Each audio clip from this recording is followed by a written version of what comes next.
陈平安自碎的金色文胆如山小人再次现身，宁瑶为陈平安霸气碾压天才剑修灵君臂。为了应对妖族的下一次攻城之战，陈平安和宁瑶都加快了修炼的步伐，以备在妖族的攻城之战中让对方安心。陈平安为了提升实力，也是开始闭关炼化第4件五行之金的本命物了。只是五行之金的本命物陈平安已经炼化过金色文胆，虽然文胆已经被陈平安在书简壶给自碎了，由金色文胆孕育而出的如山小人也消散天地间了，所以再次炼化五行之金本命物的陈平安难免有些伤感。就算是宁瑶也感受到了陈平安的难过。然而就在陈平安炼化成功出关后，哪怕是当着那蓝夜行的面，陈平安也是直接兴奋地抱住了宁瑶。原来就在陈平安成功炼化金色材质的佛经后，曾经消散的如山小人竟然再次出现了。原来如山小人一直都存在于陈平安心里边，只是如今如山小人已经变成了一颗小光头，却不是身披袈裟，依旧身穿如山，只是佩剑之余，小人袖中多了一部佛经，并且在他们重逢之后，身在心路中的小光头骑着一条火龙追着陈平安骂了一路。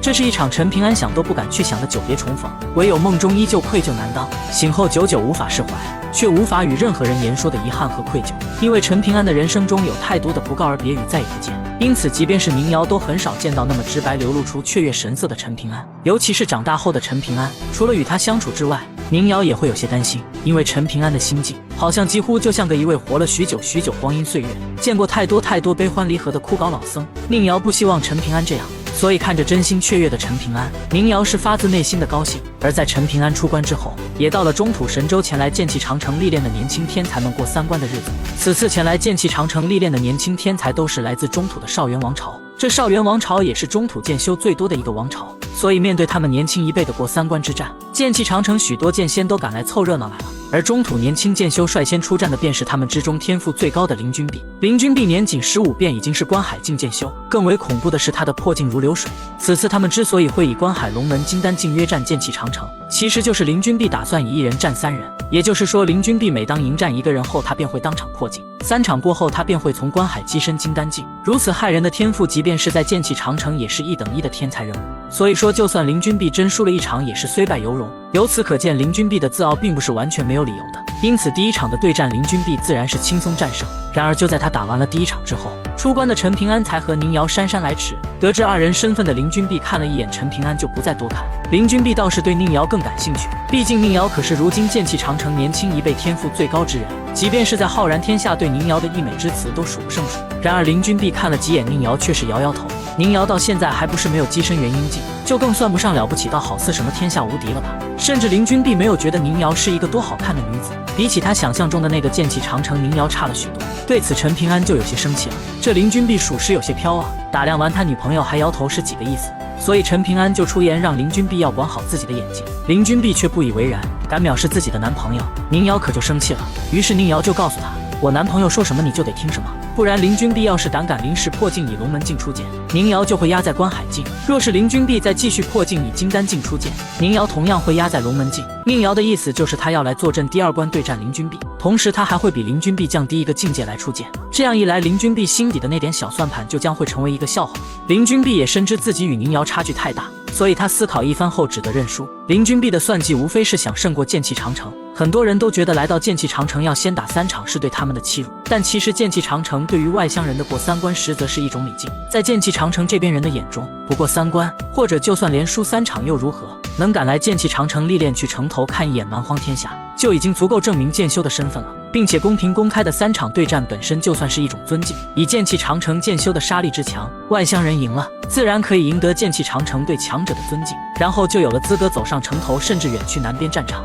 输了则是一种提醒，修为尚浅，杀力尚弱，那就好好掂量掂量，别走上了城头去杀妖，不然杀妖不成反而丢了性命，可就不划算了。除此外，陈平安还发现林君璧的队伍中有一个擅长扮猪吃老虎的同道中人，可惜对方伪装的火候不到位，给陈平安留下了极深的印象。而这位擅长伪装的人正是林君璧的师兄边境。在别人眼中，经过隐藏的边境只是一位关海境剑修，但其实即将而立之年的边境已经是金丹平井剑修，这等修炼天赋依旧堪称惊世骇俗。虽然边境和林君璧是师兄弟，但林君璧其实对这位师兄的真正来历也所知不多，因为他的师父不愿多说，当弟子的也就不好多问。不过在道玄山那座梅花园子边境好像幅员不浅，与那边负责坐镇院子的一位夫人挺投缘。而在家乡少元王朝那边，边境哪怕是只以关海境渐修的身份，至多就是顶着个国师不记名弟子的头衔，依旧混得如鱼得水，机缘不断。有些时候就连林君璧都要怀疑边境是不是那种传说中生而开窍的人间谪仙人。但林君璧不知道的是，他的这位师兄之所以机缘不断，乃是因为他身体中寄居着一头飞升境大妖。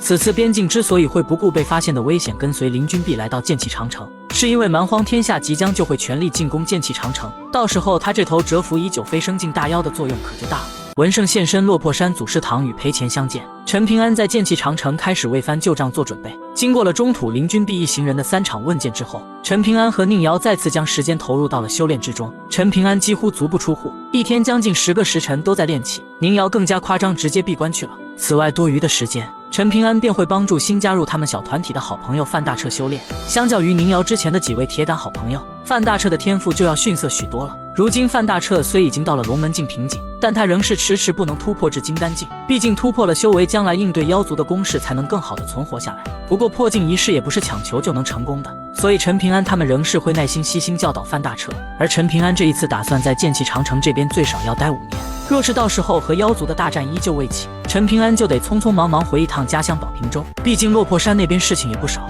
在处理完落魄山的事务后，陈平安还得立即动身返回剑气长城这边。如今随着妖族攻城声势愈发的浩大，以至于剑气长城这边传给浩然天下的跨州飞剑传讯都管得极严，需要过剑气长城和道玄山2道手都勘验无误，才有机会送出或是拿到手。这对于陈平安来说就会特别麻烦。好在崔禅早已在剑气长城安插了暗桩，这案子名叫崔维，还是那蓝夜行的记名弟子。当然崔禅的妻子崔东山也是能挪用的，所以崔东山知道陈平安这边给家乡传信困难后，崔东山便启用了崔维这颗案子。因此崔维主动找到陈平安坦白了身份，只是崔维到底还是崔禅的人。陈平安纵然承认崔禅为浩然天下安危的雄才大略，却不代表陈平安会相信崔禅。所以在崔维表明身份的一开始，陈平安就明确表示他不会相信崔维，更不会交给他任何信件。直到崔维拿出了崔东山的信物，陈平安这才果断相信了崔维。有了崔维，陈平安寄信的困难便轻松解决了。不得不说，果然任谁也逃不开真香定律。同时身在剑气长城的陈平安还开始准备翻旧账了，不管是龙泉小镇大小龙窑的地图，以及小镇4姓10族的家族渊源，陈平安都已经一一记录在册。如此草蛇灰线追寻下去，至陈平安父母之亡的真凶浮出水面也只是时间问题。甚至正阳山和清风城也早已被陈平安记在账上许久，只能感慨一句，自大的他们通往太慢，迟早会被陈平安清算。与此同时，剑气长城正值酷暑，浩然天下的宝瓶州离珠洞天却下了入冬后的第一场鹅毛大雪。落魄山的小管家陈暖树每过半旬都要去祖师堂那边仔细清洗打扫一番。这一天又到了半旬陈暖树去祖师堂打扫清洁的日子，碰巧裴前与周米粒也跟着陈暖树一起说是要去帮忙。到了祖师堂府邸最外边的大门口，裴前双手拄剑站在台阶上，环顾四周，大雪茫茫，师傅不在落魄山上，他这位开山大弟子便有一种天下无敌的寂寞。而当他们进入祖师堂之后，祖师堂之中竟凭空出现了一位身穿如山、须发雪白的老先生。裴前看着那个瘦小老头，看得怔怔出神。人间灯火万点如星河，眼含日月的裴前看着老先生，那是他从来没有见过的一种心境，一望无垠，好像不管他怎么瞪大眼睛去看，风景都无穷尽时。而这位突然出现的老人正是文胜老先生。文胜看着个儿长高了不少的裴前，感慨颇多。如今裴前经过陈平安的教化，已经彻底弃恶从善，这也不枉费当初文胜豁出去的一张老脸，又是与人借东西，又是与人打赌的。不过说到底，还是他的关门弟子陈平安从来不让先生与师兄失望啊，所以文胜从陈淳安那边借来的一轮圆月才没有白费，以及文胜轻松赢过了东海老道人。而裴前看着文胜也是直接猜出了他的身份，所以裴前就询问是不是文胜姥姥爷。听到这个称呼的文胜也是愣了一下，他还真没被人如此称呼过，所以文胜也好奇地询问裴前为何是姥姥爷。裴前一本正经道，这样叫显得辈分额外高些。老秀才拈须而笑，轻轻点头，这就很善了，自己这一脉的溜须学问只可意会的不传之秘。没想到裴前这么快就发扬光大了。然后裴前看了眼文胜身后最高处的那幅卦象，收回视线，朗声道，文胜姥姥爷，你这么个大活人，好像比卦象更有威严嘞。对此陈暖树眨了眨眼睛不说话，周米粒歪着脑袋使劲皱着眉头，在卦象和老秀才之间来回瞥，他是真没瞧出来啊。文胜则是笑得合不拢嘴，赶紧招呼3个小丫头落座，反正在这里边他们本就都有座椅。接着再与几位小丫头嘱咐了几句后，文胜便在祖师堂内缓缓散步。这其实是文胜第3次来到落魄山了，前边2次来去匆匆，就都没踏足此地。先前文胜其实还去过齐先生之前所在的学术。文胜站在当年齐先生的位置上，看向了曾经课堂上的那些学子，也看向了曾经站在窗外的陈平安。如今课堂内外的这些人都各有各的路，只是不见了齐先生。对此文胜当然心怀愧疚，当年纵然是齐敬春一心求死，可文胜一样是自求于功德林，不闻不问，甚至都没有让身边的左右去给小师弟搏一个出路。崔禅要为浩然力挽狂澜，有望立教称祖的齐敬春生死道消，左右远离人间，学问高剑术更高，文胜一脉各有千秋，却都一样耀眼。但是回想当年，传授学问也是大师兄崔禅代师进行，所以很大程度上不是他这位先生教得多么好，而是文胜的这些弟子是真的好。而在文胜现身落魄山后，落魄山又将迎来陈平安的好友戚景龙。那么戚景龙来到落魄山后又会发生什么事呢？剑气长城最强的10位剑仙都是哪几人呢？在文胜现身落魄山祖师堂追忆起曾经的几位弟子后，文胜也是流露出无尽的悔恨与愧疚。都说文胜一脉最为护短，实际上崔禅受老秀才文脉牵连跌进，齐敬春自贬离珠洞天一甲子，最后更是力扛天道生死道消，左右远离人间，四弟子杳无音信。而在这些事情发生的时候，文胜一脉都没有谁站出来护短，所以在陈平安出现之后，文胜才会严肃地告诉左右，小齐他们没有护主，但现在的陈平安就一定不能再重蹈覆辙。而在文胜和裴乾等人分别离开之后，陈平安的好朋友齐景龙又带着徒弟白首来到了落魄山。齐景龙此行离开北距泸州，正是要远赴剑气长城，所以齐景龙在前往的途中就顺带来到了落魄山。而就在齐景龙和徒弟白首来到落魄山见到了裴乾等人后，白首听说陈平安的大弟子裴乾才学拳1-2年，一时兴起的白首就起了较量一番的心思，并且看在裴乾练武的时间较短，为了公平起见，白首还主动把境界压在了下5境，外加让裴乾一只手。裴乾可不知道对方的斤两，于是裴乾就询问白首还能不能再让一条腿。不知道裴乾是个练武奇才的白首当然也答应了，于是最终白首就说站着不动，让裴乾只管出手。结果可想而知，轻敌的白首直接被裴乾吊打，而且还被打得七窍流血。白首不曾想，他堂堂大剑仙，第一次出门游历尚未建功立业，一世英名就已经在落魄山毁于一旦。因此也是在这之后，裴乾便成为了白首心魔般的存在。另一边的剑气长城，宁瑶依旧在闭关，陈平安则是在和宁瑶的朋友们一起练习，争取在未来的大战中能在多杀妖的基础上，大家都尽量能活下来。训练多流汗，作战少流血，多做准备总是没错的。并且经过这段时间的刻苦修炼和炼化了金属性的本命物，陈平安已经突破至了炼气士第5境。同时陈平安还打听到了如今剑气长城公认的最强10位剑仙人选，他们分别是老大剑仙董三更、阿良、隐关大人、陈曦、齐廷纪、左右、纳兰稍伟、老龙儿、陆之。三教圣人之下的老大剑仙陈清都杀力如何自然不用多说，董三更作为剑气长城仅次于陈清都的剑仙，他的战力当然也不用质疑。阿良虽如今已经不在剑气长城，可他在13之争中扭转战局，斩杀飞升境大妖仍是威名赫赫。至于隐关大人战力高不高显而易见，唯一的疑惑在于隐关大人的战力巅峰到底有多高，因为至今还没有人见识过隐关大人的本命飞剑。在城头刻下了陈字的陈曦是陈氏当代家主，但是在老大剑仙这边从来抬不起头，哪怕那个陈字是陈曦刻下的，在陈清都面前好像依旧是个没长大的孩子。所以陈氏子弟是剑气长城所有大姓豪门当中最不喜欢跑去城头的一拨人。齐廷纪也是在城头刻下了旗字的高手，左右在这2次妖族的攻城之战中发挥的战力自然也不用多说。纳兰稍伟则是闭关许久，陈平安对此人了解不多，而老龙儿正是那个传闻妖族出身的老剑秀，如今管辖着剑气长城中关押许多头大妖的牢狱。陆之也本来是来自浩然天下的野修，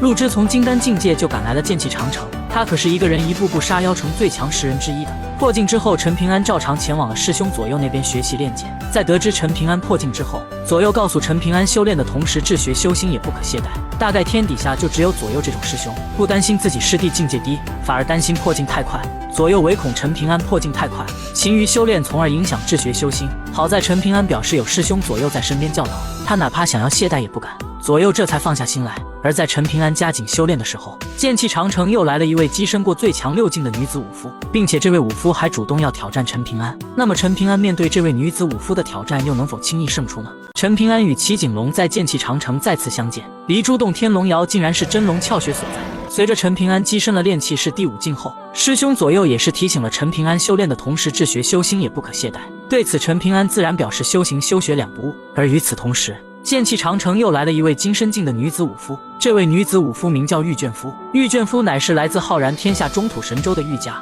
中土玉家是一个历史极其悠远的顶尖豪伐大族，曾经玉家就曾一手扶持起了一座比当今少元王朝更加强势的大成王朝。要知道当今的少元王朝可就已经是浩然天下第6大王朝了，可见玉家的实力之强横。玉卷夫与那位婚夫怀前皆是中土神州最拔尖那一小撮年轻人，只是2人都很有意思。玉卷夫为了逃婚跑去了金甲州，在一处上古遗址独自练拳多年，也正是在这处远古遗址中，玉卷夫碰到了武道不是天才曹慈。玉卷夫便是受到了曹慈的指点，才会以最强第6境击深入的金身境。本来当初若不是曹慈的指点，这最强第6境本是陈平安的囊中之物。除此外，玉卷夫更是被中土最强10人之一的周神之极其看重。至于玉卷夫的未婚夫怀前，如今则是已经被迫成为了灯秀。而此次玉卷夫之所以会来到剑气长城，便是要追寻曹慈的足迹，在剑气长城城头之上以剑气砥砺金身境，希望以此能够以最强第7境击深远游境。只是玉卷夫在来的途中听闻了陈平安在剑气长城力战群雄的事迹后，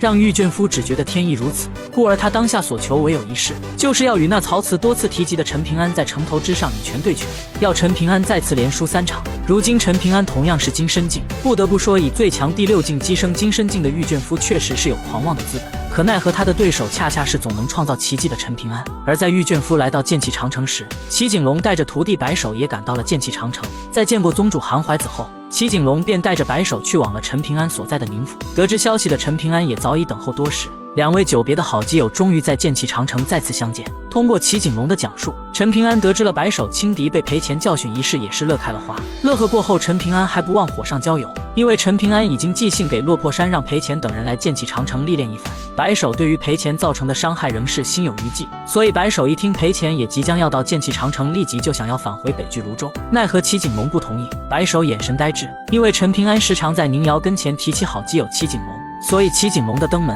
宁瑶也特意出关相见，尽了地主之谊。毕竟男朋友的面子还是要给足。打过招呼后，宁瑶就继续闭关去了。陈平安则是带着齐景龙去观摩他所准备算旧账的离珠洞天整个版图，其中包含了洞天内所有龙瑶鱼形式图。虽然如今的洞天内许多地界依旧云雾重重，哪怕是乘坐仙家渡船路过上方，依旧无法窥见全貌。可陈平安早已经通过自己的手段复盘出了整个地图的原貌。离珠洞天本命词遂可关乎着陈平安父母之死的真相，多一个人帮忙复盘，总归多一分查明真相的希望。而齐景龙在看过鱼形式图后，他发现整个离珠洞天内的龙瑶其实就是真龙真身窍穴的位置，所以以此为瑶炼化小镇孩童的本命词，才会造就洞天内孩童的资质更高。齐景龙看过之后，极力想要帮助陈平安破开这个棋局，但陈平安本命词一是水太深，而且齐景龙身后还有太辉剑宗，牵一发而动全身。朋友之间帮忙可以，但是陈平安可不想因自己把朋友牵扯太深，所以面对齐景龙的帮忙，陈平安只能婉拒。在齐景龙两人离开后不久，玉卷夫要挑战陈平安之事彻底在剑气长城传开。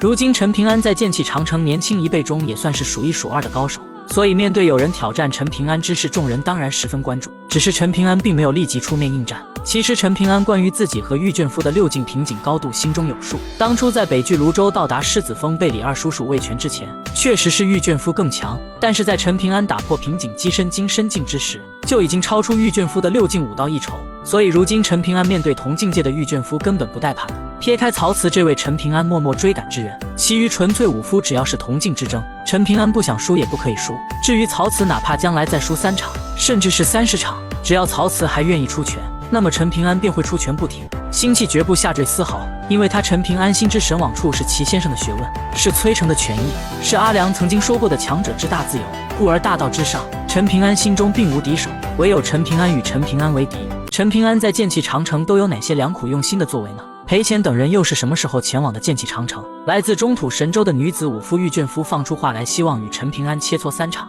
陈平安虽然不惧，可陈平安却因为找奈兰夜行练剑被打得足足躺了半个月，因此等了半个月的玉卷夫却以为陈平安是故意拖病不敢应战。对此，女子武夫玉卷夫就有些震惊了。明明有同辈武夫光明正大邀战，陈平安却偏偏有权不出，难道要留着当饭吃吗？况且陈平安还是被曹慈所认可的武夫。当初曹慈指点玉卷夫时就曾说，他们岁数相差不多的天下武夫，就只有他曹慈独自前行，然后他身后紧着是陈平安，与此外玉卷夫在内所有人3者而已。由此可见，曹慈对陈平安评价很高。然而现在面对他玉卷夫的挑战，陈平安却不敢现身应战，或者是因为陈平安忌惮他的家世背景，一位纯粹武夫便要束手束脚，所以玉卷夫甚至都有些怀疑是不是曹慈当时说错了话，也看错了人。于是不知实情有些生气的玉卷夫直接奔向了宁府。既然陈平安不出现应战，他就主动找到了陈平安。恢复伤势的陈平安坦然现身应战，两人切磋的第1场，玉卷夫提议和陈平安倾力互换一拳，以此定输赢。陈平安却表示让玉卷夫率先出拳，要是陈平安扛住了再还他一拳，若是扛不住就是输了。两人换拳的过程自然会有伤势，所以下一场的切磋玉卷夫就定在了半个月之后。随后玉卷夫亲力一拳挥向了陈平安，然而陈平安的武道之路可是一路被石敬武夫给揍过来的，所以铜镜武夫要论扛揍，还真没几人是陈平安的对手。玉卷夫一拳过后也是发现了这一点，因此第一场玉卷夫出拳过后直接认输了。本来陈平安对于玉卷夫的问拳不是很在意，因为不是谁来找他陈平安问拳，他陈平安就得陪他一战。而对于玉卷夫，哪怕陈平安与之只有短暂的相处，陈平安也是发现了玉卷夫乃是一位胸怀宽广的女中豪杰，所以接下来的2场对决陈平安才会认真去对待。再说齐景龙来到剑气长城后，随着齐景龙在剑气长城了解了陈平安在剑气长城的所作所为后，身为陈平安好朋友的齐景龙当然无比清楚陈平安的用心良苦。就比如陈平安起初和谍帐合作开酒铺，本只是为了帮谍帐有更多的时间修行，顺便也为他自己赚点神仙钱补贴落魄山。可在酒铺开门之后，